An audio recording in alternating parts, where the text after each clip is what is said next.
네, 하나님 말씀 사도행전 19장 1절에서 7절 말씀입니다. 한 절씩 교독하도록 하겠습니다. 아볼로가 고린도에 있을 때에 바울이 윗지방으로 다녀 에베소에 와서 어떤 제자들을 만나 이르되 너희가 믿을 때에 성령을 받았느냐? 이르되 아니라 우리는 성령이 계심도 듣지 못하였노라. 바울이 이르되 그러면 너희가 무슨 세례를 받았느냐? 대답하되 요한의 세례니라. 바울이 이르되 요한이 회개의 세례를 베풀며 백성에게 말하되 내 뒤에 오시는 이를 믿으라 하였으니 이는 곧 예수라 하거늘. 그들이 듣고 주 예수의 이름으로 세례를 받으니 바울이 그들에게 안수하매 성령이 그들에게 임하심으로 방언도 하고 예언도 하니. 함께 읽겠습니다. 모두 12사람쯤 되니라. 아멘. 여러분, 우리가 신앙생활을 하다 보면요, 어떤 한계에 도달했다라고 생각하는 경우가 있지 않으십니까?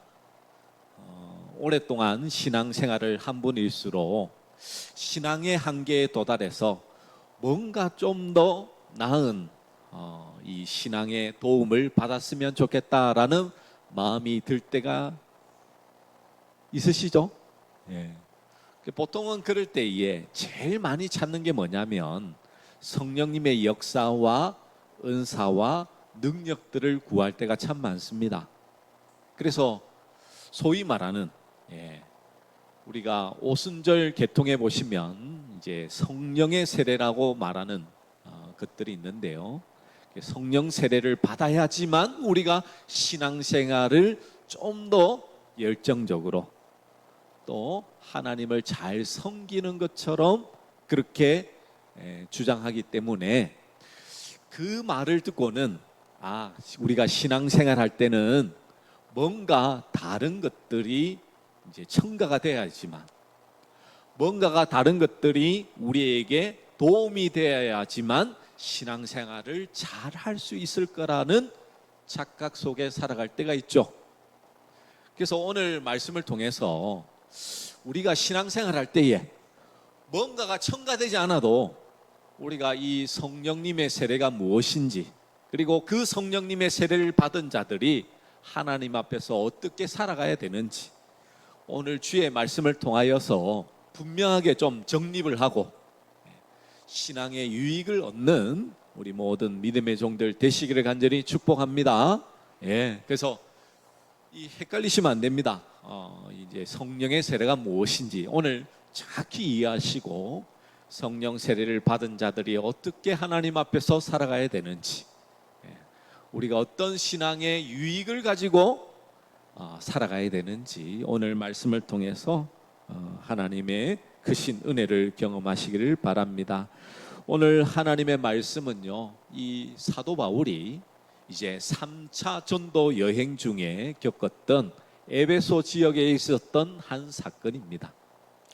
1절의 말씀에 보시면요, 문맥상에 없어도 되는 문장이 이 문장이 이렇게 딱 들어가 있습니다. 1절을 보시면요, 19장 1절에 보시면 아볼로가 고린도에 있을 때에 바울이 윗지방으로 다녀 에베소에 와서 어떤 제자들을 만나 이렇게 얘기하죠.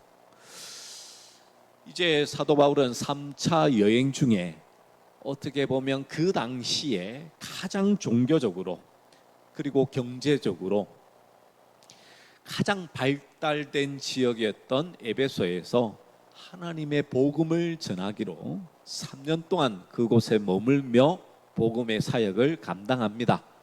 그러던 중에 이제 한 무리들, 제자들의 무리들을 만나죠. 근데 오늘 문장에 보시면 없어도 될 문장이 한 구절이 딱 들어가 있죠. 제일 처음에 보시면 아볼로가 고린도에 있을 때에 라고 말하죠. 이거는 없어도 지금 뒤에 보시면 아볼로에 대한 설명이 아무것도 없거든요. 아볼로가 등장하지도 않고. 근데 그러면 왜 아볼로가 고린도에 있을 때라는 이 문장이 있을까요? 이걸 알아야지만 오늘 사도 바울이 그 제자들을 만나서 너희가 성령을 받았느냐, 왜 이런 질문을 했는지가 나오겠죠.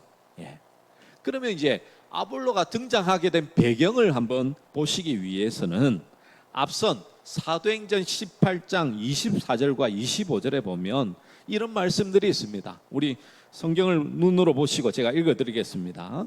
알렉산드라야에서 난 아볼로라 하는 유대인이 에베소에 이르니 이 사람은 언변이 좋고 성경에 능통한 자라. 그가 일찍이 주의 도를 배워 열심으로 예수에 관한 것을 자세히 말하며 가르치나 요한의 세례만 알 따름이라.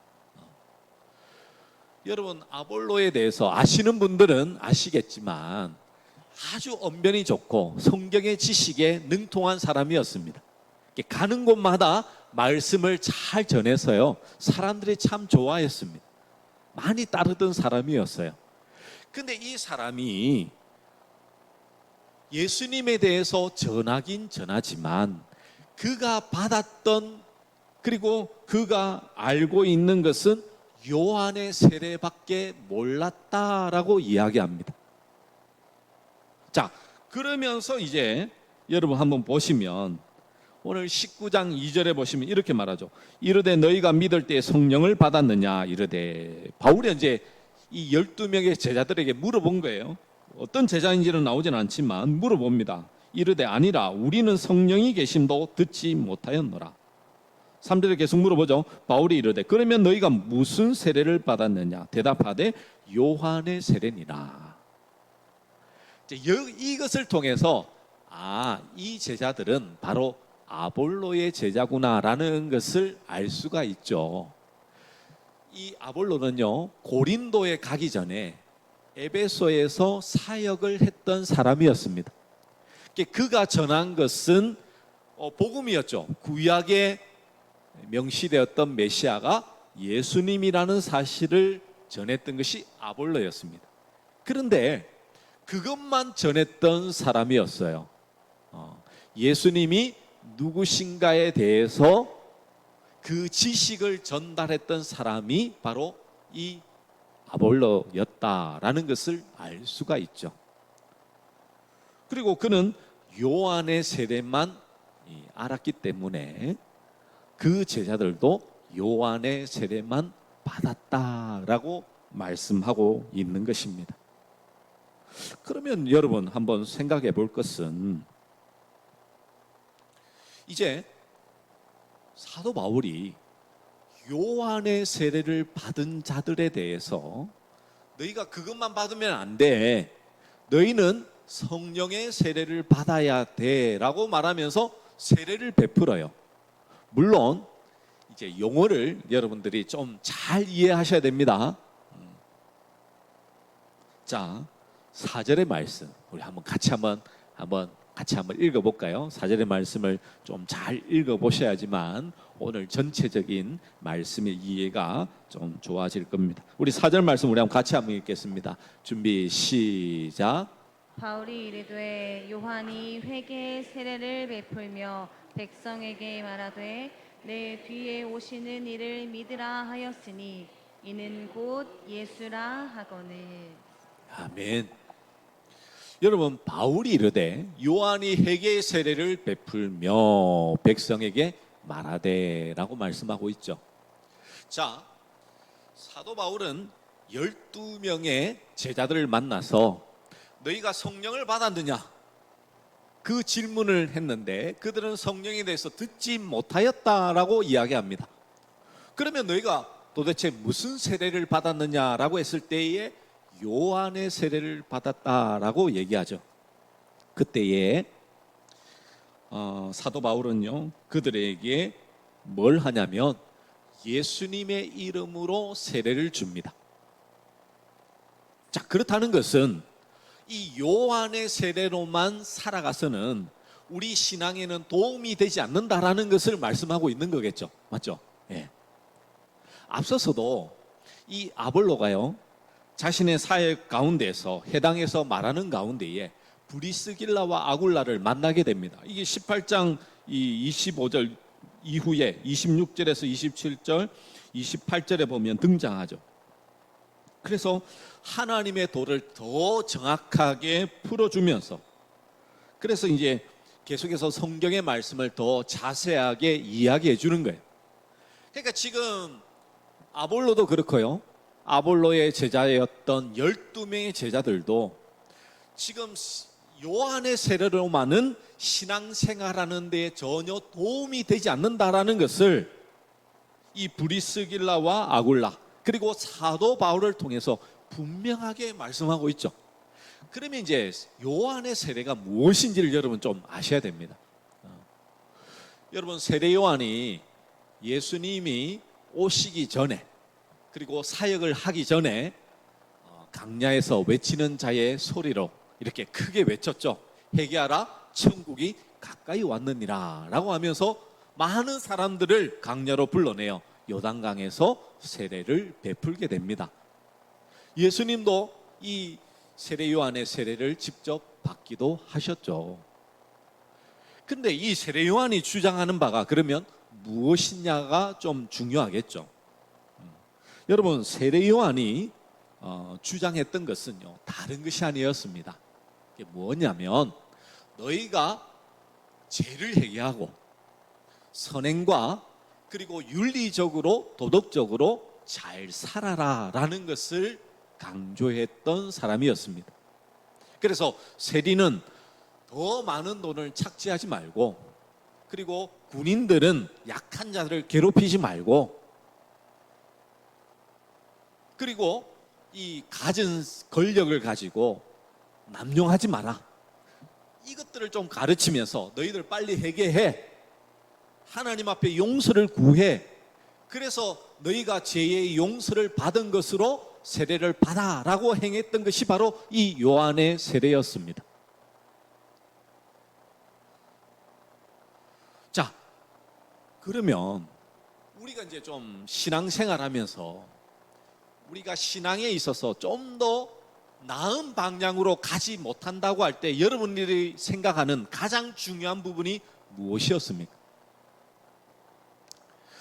내가 교회를 1년, 2년, 10년, 20년, 30년 다니면서 여러분이 신앙이 좋아졌다라는 것을 뭘로 평가하셨냐라는 것이에요.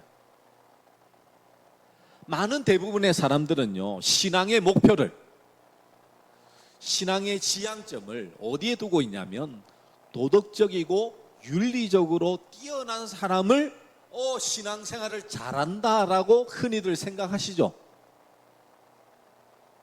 어떤 말을 할 때에도 다른 사람에게 상처 주지 않고 좀 부드러운 말을 하고 은혜로운 말을 하고, 또 이 법적으로나 여러 가지 도덕적으로 불법을 행하지 않고 좀 더 착한 일을 하고 선한 일을 많이 하면 저 사람 신앙이 좋은 사람이야, 나도 저렇게 되기를 바래 라고 그렇게 여기시지 않으셨냐라고 묻고 있는 겁니다, 여러분. 우리의 삶에 그런 모습이 나타나지 않으면 우리가 흔히 생각하기를 나는 신앙적으로 문제가 있는 것 아닌가. 그래서 여러분, 이 오순절 개통에서는 오늘 이 본문의 사건들을 가지고 우리가 신앙생활할 때에 예수님을 믿는 것만으로는 부족하다. 그래서 주장하는 게 뭐냐면 성령의 세례를 받아야 된다라고 주장합니다.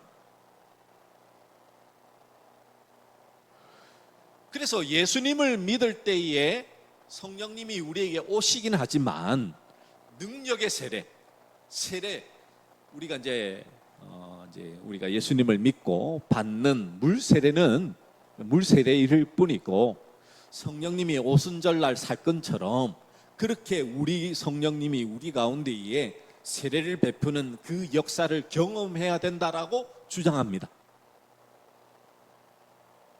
근데 우리가 장로교회에 다니면서도 이 부분에 대해서 정확하게 정립을 못하고, 우리도 예수님을 믿고 신앙생활이 좀 안 좋은 분들은 성령의 세례, 성령의 능력을 또다시 체험해야 되는 것처럼 생각하는 분들이 계실 수가 있어요.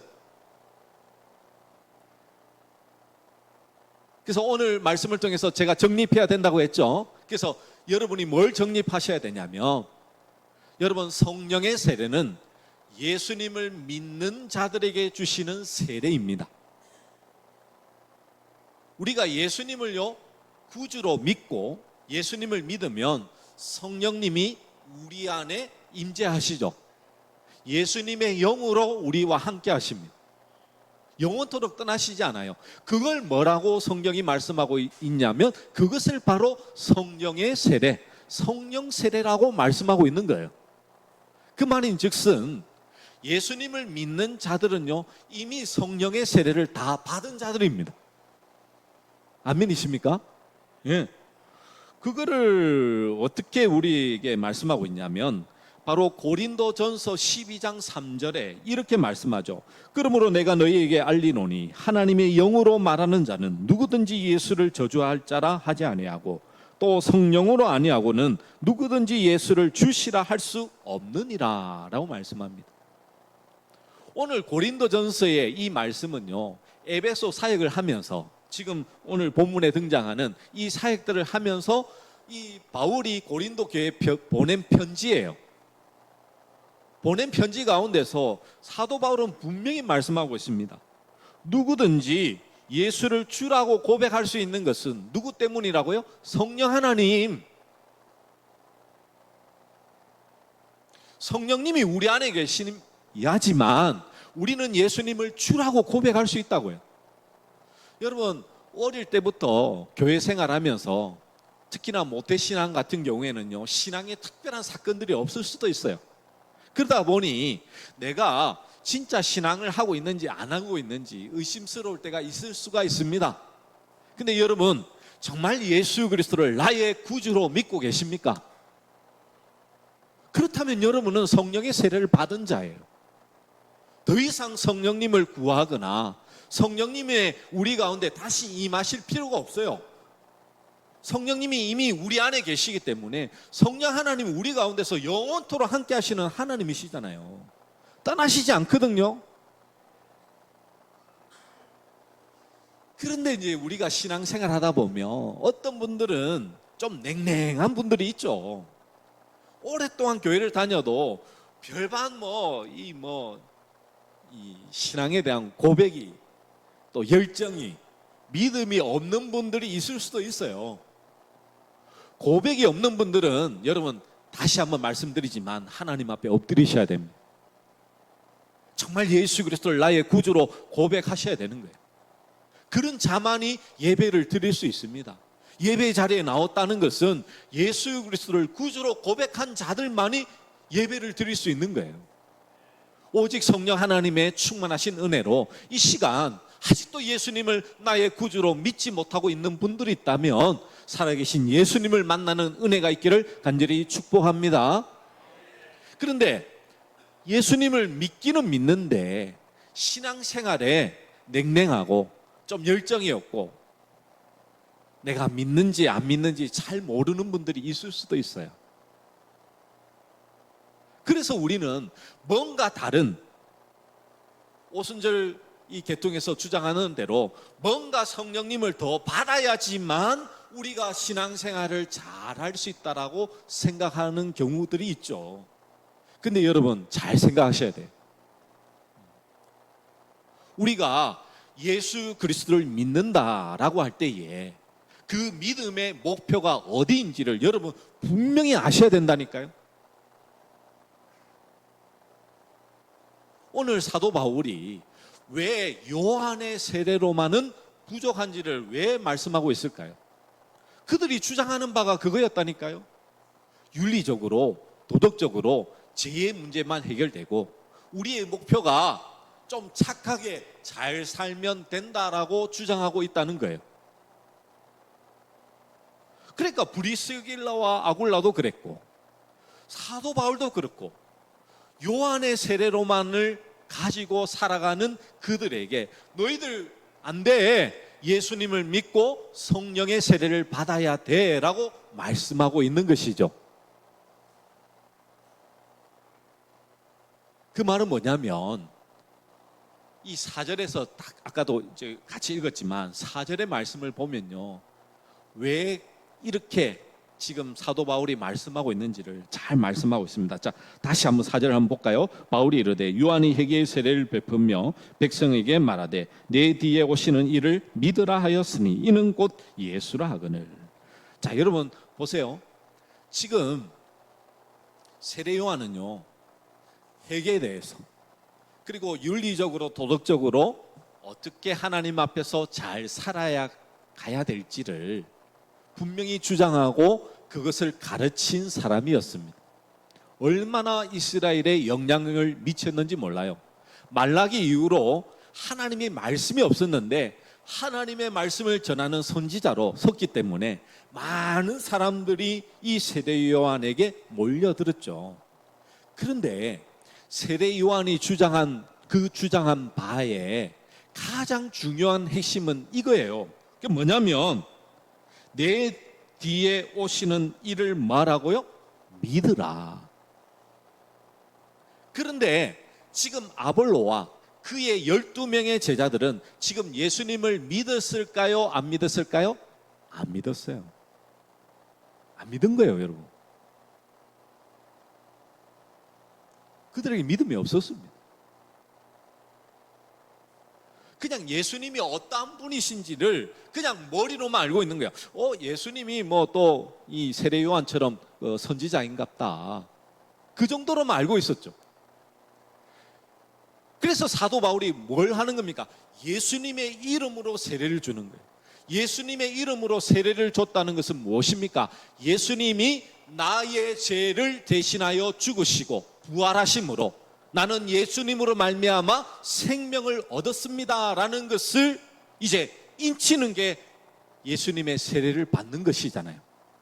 그리고 인침을 받은 자들이 어떻습니까? 성령님의 그 임재를, 내주하심을 경험하게 되는 거예요.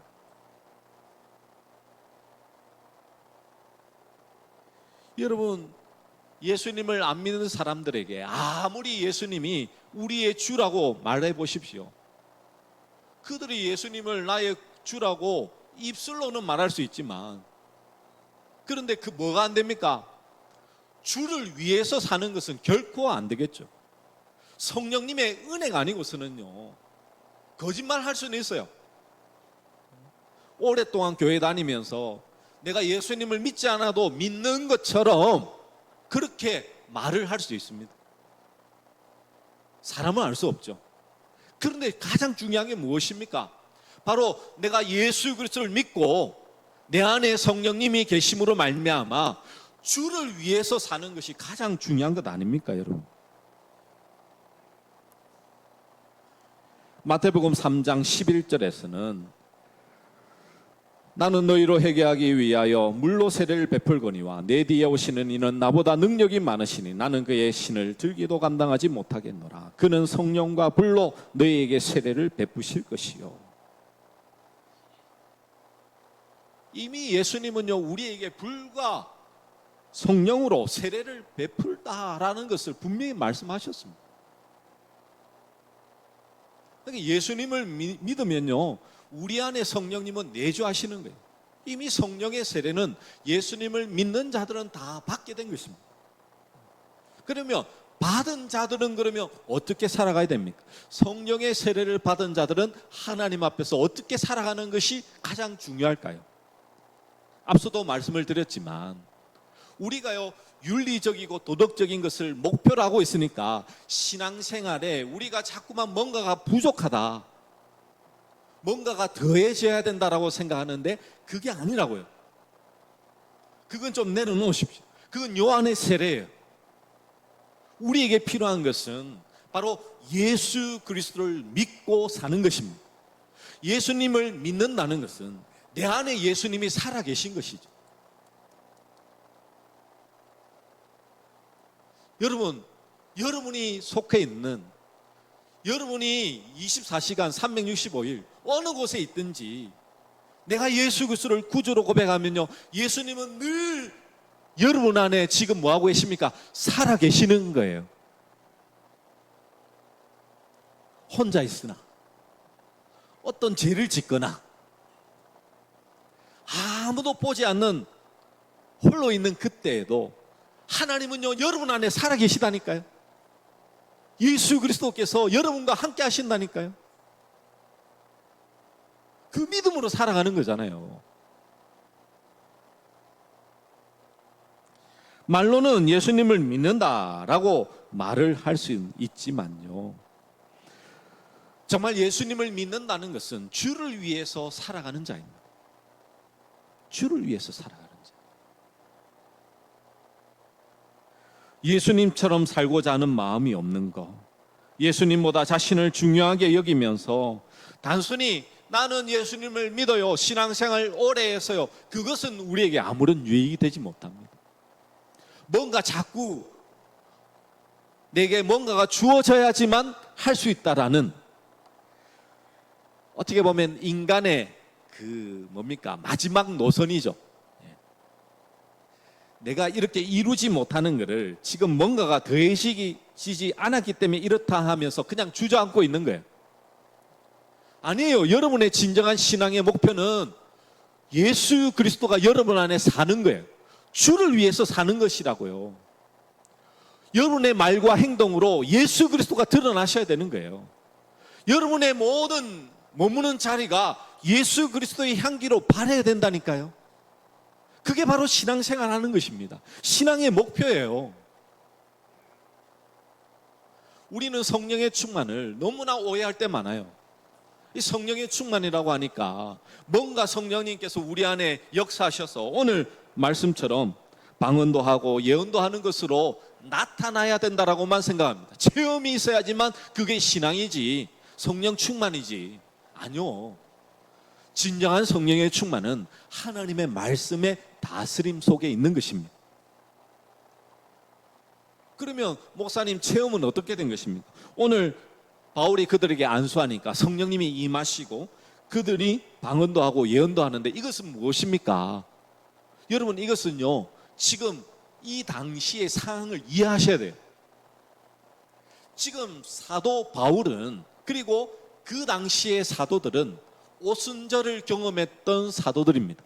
무슨 말이냐면, 하나님께서 교회 위에 오순절날 성령이 임하심을 뭐하게 했습니까? 경험케 하셨죠. 그런데 그 경험하게 한 것이 예루살렘만 머무는 것이 아니라 어디에도, 지금 에베소에도 가는 곳마다 성령 하나님이 임하심을 뭘로? 방언과 예언으로 보여주고 있는 것이죠. 방언과 예언은요, 특별한 은사를 말씀하고 있는 게 아닙니다. 말씀의 사역이에요. 말씀의 사역. 하나님의 말씀의 사역을 그들의 입술을 통해서, 이제 하나님께서 우리 가운데 예수 그리스도로 성령님으로 우리와 함께 하시구나, 그것을 나타내고 있는 거예요. 표적 자체가 중요한 게 아니죠. 표적을 통해서 예수 그리스도를 바라보고 그 믿음 안에 살아가는 것이 중요한 것이잖아요. 그래서 여러분, 우리가 기억할 것은 다른 것이 아닙니다. 요한의 세례는 다만 내 죄를 인정하고 회개하며 내가 이 도덕적으로 윤리적으로 잘하면 신앙생활 잘하고 있다라는 생각에, 그 착각에 머무는 것을 좀 여러분들이 내려놓으셔야 돼요. 그 생각을 좀 자꾸만 벗겨내셔야 돼요. 여러분의 말과 행동이 예수 그리스도처럼 살아 계셔야 된다니까요. 그게 신앙인이에요. 신앙인. 늘 거짓말하고 늘 남을 비판하면서 나는 예수님 잘 믿고 있어, 나 신앙생활 도덕적으로 뭐 드러나는 것은 없어, 그거는 참된 신앙의 모습이 아니라니까요.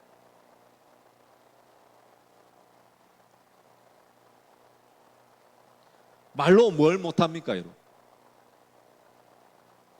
근데 여러분 안에 정말 예수 그리스도가 살아계셔서 여러분이 한 말 한 사람에게 상처 주고 사람에게 죄를 지은 그것에 대해서 여러분 안에 살아계신 예수님으로 말미암아서 그것을 얼마나 여러분이 기도하며 회개하며 엎드리며 나갔냐고요.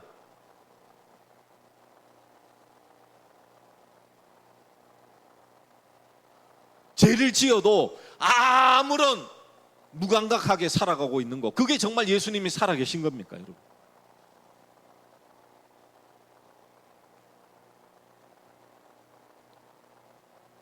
예수를 말하는 것이 전부가 아닙니다. 예수님으로 사는 것이 되어야 진정한 신앙의 모습이죠.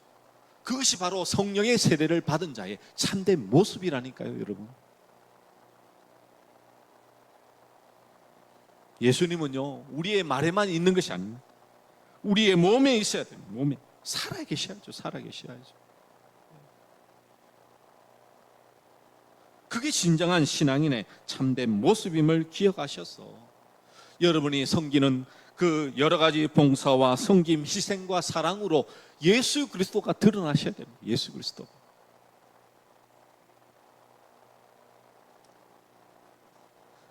말씀을 정리하면 맺습니다. 참 여러분, 이 요한의 세례와 성령의 세례에 대해서 여러분 잘 이해하셔야 돼요. 예수님을 주로 고백한 자는 성령의 세례를 다 받은 자입니다. 근데 그 강조점이 요한의 세례는 도덕적이고 윤리적으로 머물러 있었어요. 우리는 거기에 목표를 두고 있는 것이 아닙니다. 예수 그리스도가 살아있는 것에 우리의 목표를 두고 있어야 돼요. 여러분은 24시간 365일 여러분 안에 예수 그리스도가 늘 살아계셔서 그 은혜 속에서 살아가야죠. 그래서 세상이 줄 수 없는 그 소망과 기쁨으로 그 생명으로 살아갈 수 있어야 되는 거 아닙니까? 그럴 때에 세상이 아무리 혼란스럽고 여러 가지 여러분을 흔들고 어지럽게 하더라도 여러분 안에는 천국이 이루어져야 되고요. 그 하나님이 주시는 평강으로 흔들림 없이 신앙생활 해야 되는 거 아닙니까, 여러분? 네.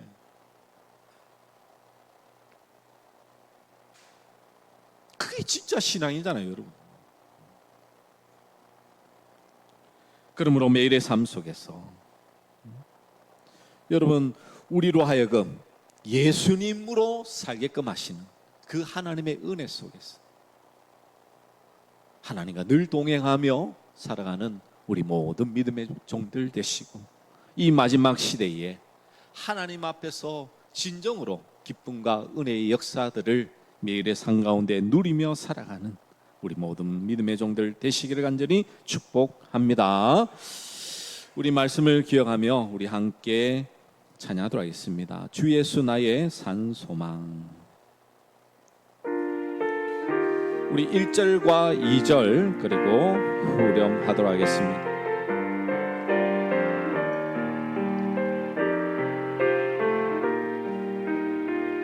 깊은 절망의 수렁 가운데 주님께 닿을 수 없던 우리, 어두운 밤중에 하늘을 향해 주의 이름 나 부를 때 어둠을 뚫고 오신 주 사랑, 나의 절망 거두셨네.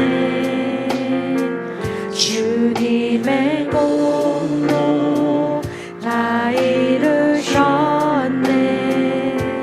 주 예수 나의 산 소망.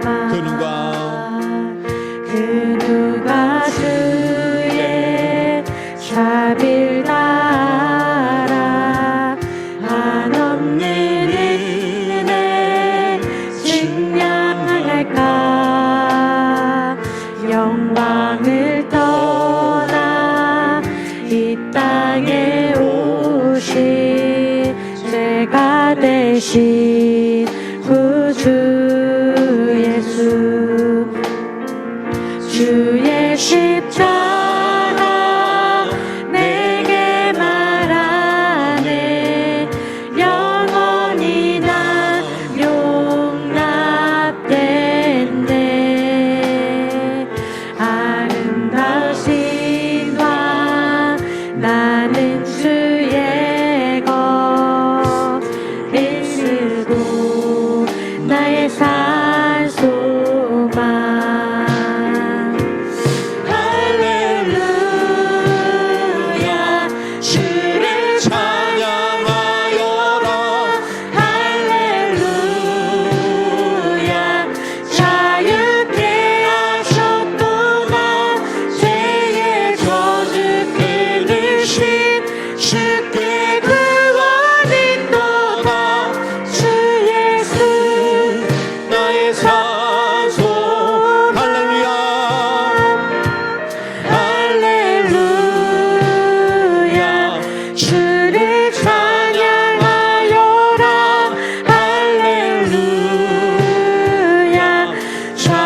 거룩해